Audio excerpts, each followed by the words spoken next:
말씀의 제목은 억울한 일을 당할 때에입니다. 억울한 일을 당할 때. 예수님은 당신을 따르는 그 길을 꽃길이라 말씀하지 않으셨습니다. 그 길은 오히려 좁은 문이고 또 십자가를 지고 따르는 길이다, 그렇게 말씀을 하셨죠. 하나님을 위한 삶을 살 때, 주께 헌신된 그러한 삶을 살아갈 때 우리는 하나님이 우리의 삶에 아무런 걱정도 또한 근심도 또 억울한 일도 없는 그런 꽃길을 우리를 위해서 예비하실 것으로 그렇게 생각할 수 있겠지만 실상은 그렇지 않다는 것입니다. 바울의 삶을 보더라도, 바울이 우리에게 보여주고 있는 그 삶의 행적을 보더라도 그것은 큰 착각임을 알 수가 있는 것이죠.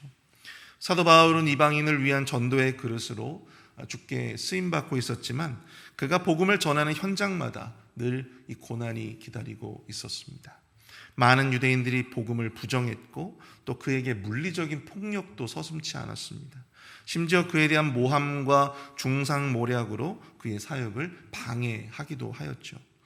사도 바울의 입장에서는 너무나 억울한 일이었을 것입니다. 로마 시민으로서 그는 얼마든지 그를 음해하는 자들을 법적으로 소송해서 그들을 심판할 수도 있었습니다. 자신을 적극적으로 변호할 수도 있었습니다. 그러나 그는 복음의 사도로서의 길을 위해서 세상이 가르쳐주는 그 길을 과감히 포기했습니다. 오늘 본문은 복음을 전하는 자로서 깨달은 자신의 사역에 대한 회고를 담고 있는데요. 그는 자신의 사역의 경험을 바탕으로 고난을 무릅쓰고 감당했던 자신의 이 복음 전도의 사역이 결코 헛되지 않았다라고 하는 것을 글의 서문에서 밝히고 있습니다. 그리고 고난받는 교회들이 어떠한 자세로, 어떠한 태도로 주님 앞에 헌신되어야 하는가, 복음을 전하며 주님의 사역을 감당해야 하는가, 바로 여기에 대해서 오늘 본문은 우리에게 말씀해주고 있는 것이죠. 오늘 새벽에는 주님 앞에 헌신된 자들, 복음에 헌신되고 또 교회에 헌신된 자들이 고난을 비롯한 억울한 일을 당할 때에 과연 어떠한 마음으로 그 사역들을 감당해 나아가야 하는지에 대해서 우리에게 귀한 깨달음을 주고 있다고 하는 사실입니다.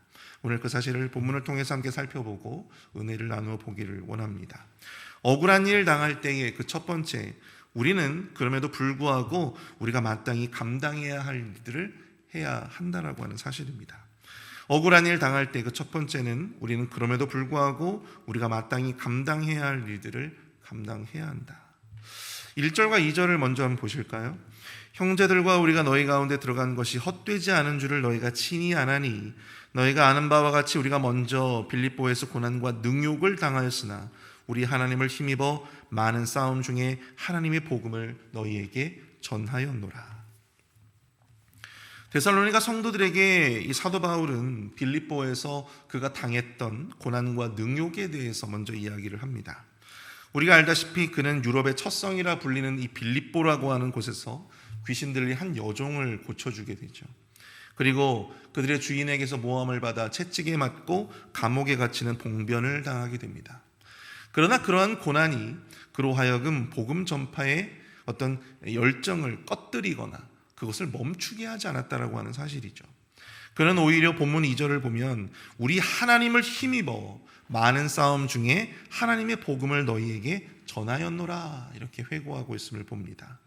빌립보에서의 경험처럼 복음을 증거하는 현장에서 사도 바울은 이루 다 말할 수 없을 정도의 고난과 또한 능욕, 영적인 싸움을 감당해야만 했지만 비록 복음을 전하며 주의 사역을 감당하는 그 길이 꽃길이 아니라 가시밭길이었지만 그의 길은 지금 어디까지 이어오고 있는 것입니까?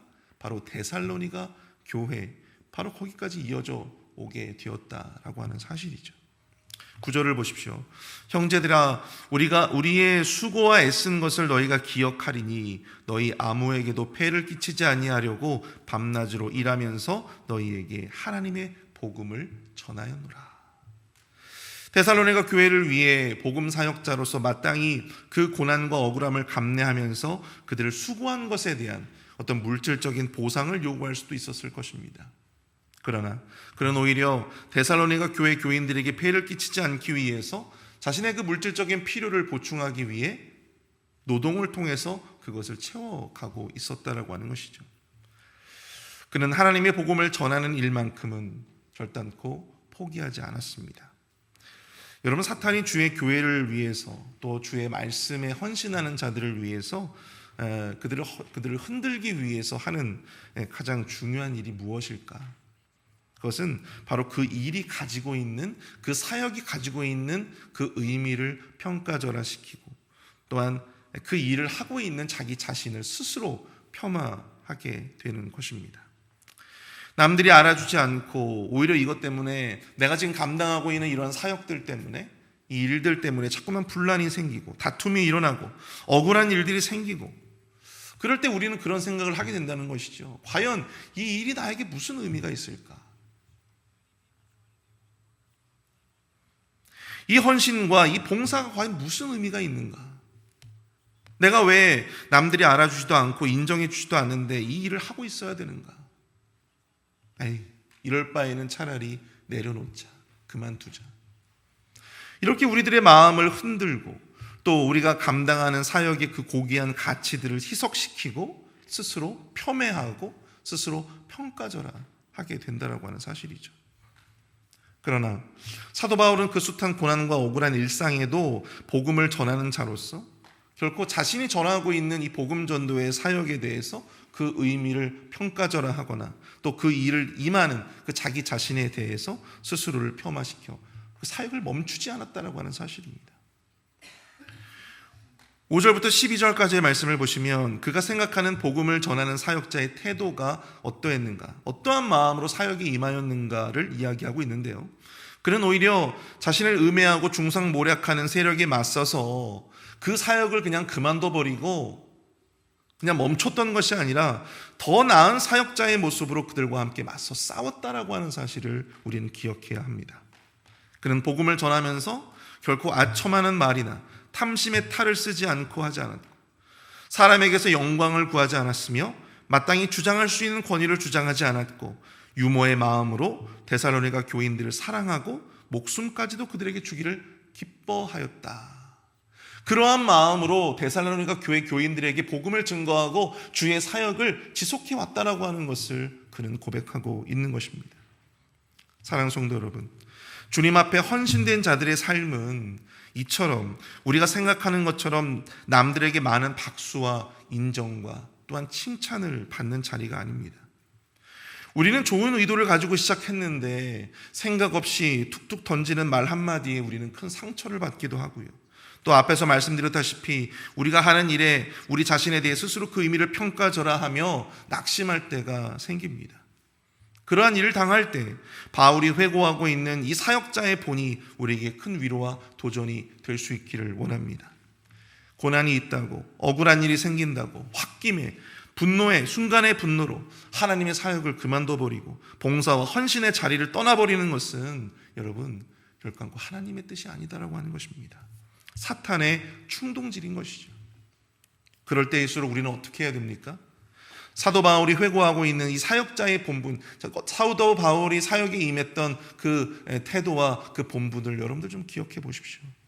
자신을 비방하고 나를 향하여 돌을 던지고 나를 향하여 중상모략하고 나를 향하여 미움과 증오의 말을 내뱉는 바로 저 사람들이 아니라 바로 자기 스스로 자신과의 싸움을 싸워나갔다라고 하는 사실입니다.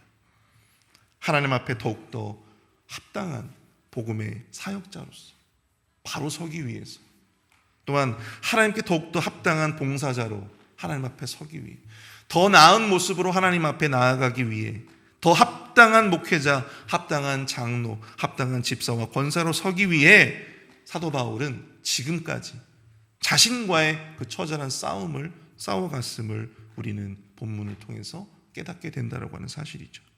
바로 그것이 주님 앞에 헌신된 자로서 고난과 능욕과 억울한 일을 당한 우리에게 주시는 주님의 첫 번째 메시지인 줄로 믿습니다. 억울한 일을 당할 때 그 두 번째, 우리는 하나님이 우리를 위해서 역사하실 일들을 기대해야 한다라고 하는 것입니다. 억울한 일을 당할 때에도 그 두 번째, 우리는 하나님이 우리를 위하여 역사하실 일들을 기대해야 한다. 사도 바울은 비록 고난과 능욕이 뒤따르는 사역의 길이었지만 그럼에도 하나님을 힘입어 그 사역을 계속해오고 있음을 밝혔습니다. 뿐만 아니라 13절을 보십시오. 이러므로 우리가 하나님께 끊임없이 감사함은 너희가 우리에게 들은 바 하나님의 말씀을 받을 때 사람의 말로 받지 아니하고 하나님의 말씀으로 받음이니 진실로 그러하도다. 이 말씀이 또한 너희 믿는 자 가운데에서 역사하느니라. 사도 바울은 데살로니가 교회가 걱정되어서 디모데를 보내죠. 그리고 그를 통해서 아주 좋은 기쁨의 소식을 듣게 됩니다. 바울이 전한 복음을 그들이 사람의 말이 아니라 하나님의 말씀으로 받았고, 또 데살로니가 교회 안에서 그들이 전한 그 말씀의 복음이 하나님에 의해서 얼마나 아름답게 역사되어지고 있는지를 그는 디모데를 통해서 듣게 되었습니다. 하나님의 말씀에는요, 여러분 우리가 다 잘 알다시피 그 말씀에는 그 자체로 큰 능력이 있죠. 히브리서 기자는 이렇게 말씀합니다. 히브리서 4장 12절인데요. 하나님의 말씀은 살아있고 활력이 있어 좌우에 날선 어떤 검보다 예리하여 혼과 영과 및 관절과 골수를 찔러 쪼개기까지 하며 또 마음의 생각과 뜻을 판단하나니. 여러분, 하나님의 말씀은 살아있고 또 활력이 있다고 합니다. 하나님의 말씀은 능력이 있습니다. 중요한 것은 우리가 그것을 하나님의 말씀으로 과연 믿느냐, 그것을 우리가 과연 하나님의 말씀으로 그것을 받느냐라고 하는 것이죠. 데살로니가 교회는 복음을 사람의 말이 아닌 하나님의 말씀으로 받은 교회였습니다. 그리고 그 믿음에 합당한 하나님의 역사를 경험하는 그러한 교회였습니다. 말씀의 능력과 또 말씀의 활력을 경험하는 교회였죠. 그러나 반대의 경우들도 많죠. 아무리 목회자들이 하나님의 말씀을 증거해도 그것을 단순히 사람의 말로 받아드는 그러한 사람들의 이야기도 있습니다. 그들은 결단코 그 말씀을 통해서 하나님의 역사를 경험할 수 없을 것입니다. 히브리서 4장 2절 말씀에 이런 구절이 있어요. 그들과 같이 우리도 복음 전함을 받은 자이나 들은 바 그 말씀이 그들에게 유익이 되지 못하는 것은 듣는 자가 믿음과 결부시키지 아니함이라. 듣는 자가 믿음과 결부시키지 않는데요. 하나님의 말씀이 전해져도 그 말씀을 하나님이 나에게 하시는 말씀으로 여기지 않는다면, 그것을 받지 않는다면, 결단코 듣는 자가 믿음과 결부시키지 않는다면 결단코 그것이 우리에게 능력으로 나타나지 않는다라고 하는 사실입니다. 사랑하는 성도 여러분, 주의 복음에 헌신된 자로서 하나님의 말씀을 말씀으로 받고 말씀으로 확신하는 삶을 살아가시기를 축복합니다. 그리고 그 말씀을 통해서 우리의 삶 속에 강하게 능력으로 역사하시는 하나님을 기대하시는 저와 여러분들이 되실 수 있기를 축복합니다. 우리 14절을 보십시오. 형제들아, 너희가 그리스도 예수 안에서 유대에 있는 하나님의 교회들을 본받은 자 되었으니 그들이 유대인들에게 고난을 받음같이 너희도 너희 동족에게서 동일한 고난을 받았느니라. 사도 요한은 오늘 본문을 마무리하면서 이 데살로니가 교회 성도들에게 유대인들이 예수님으로 말미암아 받았던 고난을 본받으라, 또한 그렇게 그들이 본받았다, 그렇게 말씀하고 있어요. 그들도 고난을 받았듯이 너희도 너희 동족에게서 고난받는 것을 결단코 이상하게 여기지 말라는 것이죠. 빌립보 감옥에서 복음으로 말미암아 채찍을 맞고 착고에 채우고 감옥에 갇힌 사도 바울과 실라, 그들은 그럼에도 불구하고 하나님을 찬송했습니다. 그 처참한 상황 속에서도 하나님의 능력과 역사를 그들은 경험했습니다. 오히려 그러한 상황 속에서 그들은 더욱더 선명하게, 더욱더 분명하게 하나님의 역사하심을 그들은 경험했습니다. 사랑하는 성도 여러분, 말씀의 능력과 역사는요, 고난이 없는 중에 경험하는 것이 아닙니다. 말씀의 능력과 역사는 영광과 평안 중에 임하는 것이 아닙니다. 고난과 능욕의 경험 속에서도, 고난과 능욕의 그 자리 가운데서도 우리는 얼마든지 하나님께서 그 말씀을 통해서 역사하시는 그 놀라운 역사를 우리는 경험할 수 있다라고 하는 것이죠. 오히려 그러한 그 순간에, 그 상황 속에서 우리는 더욱더 선명하게 그 말씀의 역사를 경험할 수 있음을 우리는 성경을 통해서 깨닫게 되어진다고 한다는 것입니다. 그러므로 그러한 때일수록 우리의 이 고난과 억울함을 우리가 당연하게 여기며 더욱더 선명하게, 더욱더 분명하게 하나님의 섭리와 역사를 경험할 수 있는 그러한 기회로 기대하시는 저와 여러분들이 되시기를 축복합니다. 그것이 실망하며 낙심하는 우리에게 주님의 큰 위로와 소망이 되어질 줄 믿습니다. 우리 다 함께 오늘 말씀을 생각하시면서 우리 기도하기를 원하는데요, 우리 주께 헌신된 자로서 세상에서 고난과 억울한 일을 경험하더라도 흔들리지 않고 우리가 감당하고 있는 주를 위한 일들을 계속해 나가게 하여 주시옵소서. 또한 고난 중에도 말씀의 역사와 능력을 기대하며 또한 나아가게 하여 주시옵소서. 함께 기도합니다.